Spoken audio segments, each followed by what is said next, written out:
I mean, crikey, yeah, you could start layering audiences and doing some fancy shit. But quite frankly, are you really going to beat the machine? I don't think you are.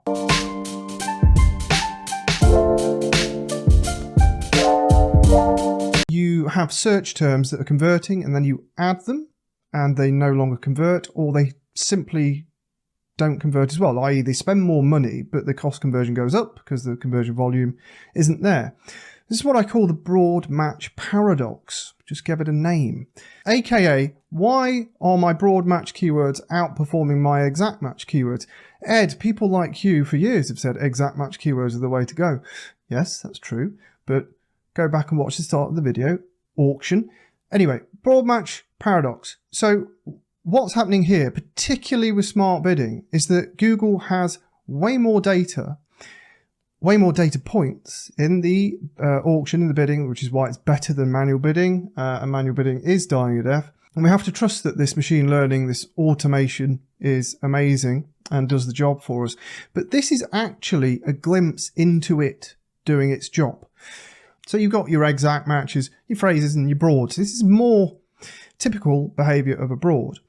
And you're seeing all these search terms come in and some of them converting, and you're thinking, brilliant, I will shift that to a exact match keyword in its own ad group, or perhaps the same ad group itself. And it doesn't work, or it doesn't work as well. Or the cost per click, that average CPC is way higher.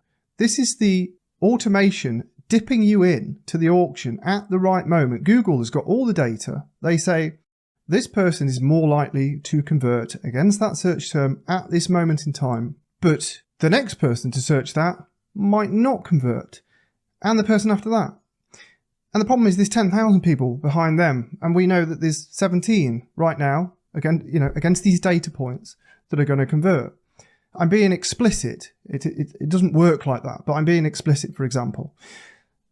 However, you completely ruin that when you add the keyword, ironically, as a target, because you say, no, I want to target the keyword regardless. And this is why I have been favourable towards broad match teamed with smart bidding, so target ROAS and CPA typically, for a few years now. I've done other videos on it because it works, because it uses the data that we don't have. It uses the signals that we don't have access to essentially cherry pick. So even in a busy auction where you might be halfway to the top, 2/3 of the way to the top, it's doing the cherry picking actions for you, which is really important to remember because you can't really do them on your own. I mean, crikey, yeah, you could start layering audiences and doing some fancy shit, but quite frankly, are you really going to beat the machine? I don't think you are. So that's the broad match paradox. That's why these things happen. And you might be sat there going, well, okay, but I do want to target that keyword. Well, it comes full circle to how to fix things is, well, if you can't afford to pay, then you need to reduce the cost, which means you can afford to pay more for more clicks if they have a propensity to not convert as frequently. And you can only do that with a higher click-through rate, a higher converting landing page, and negative keywords, and also potential optimizations like location bidding, segmenting by locations, devices, audiences, and so on. But it's not an option for everyone because, again, if your market's not sufficiently big enough, all you're going to do is limit the data in the account by over-segmenting, which would then hinder the smart bidding, and you're in a catch-22.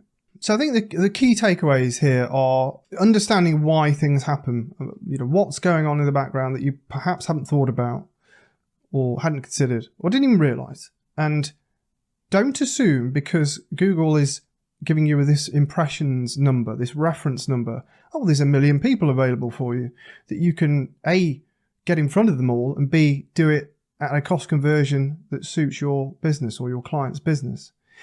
And secondly, understanding how broads work now and have been working with smart bidding and using them together, which is very simple to do to maximize the cherry picking.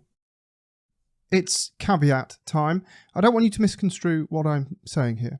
In no way am I saying you should stop using exact match keywords. exact match terms that convert will typically outperform their broad counterpart, and the same goes for phrase. The issue with exacts is that you are limited by impressions. So for a lot of people, this can become a problem. Now, if you've got a tiny account, then you can live quite happily on exact match and manual bidding alone. Now, what constitutes a tiny account? Well, rule of thumb for me is less than 1k spend a month, or 10 to 20 conversions at most a month. That's a tiny account.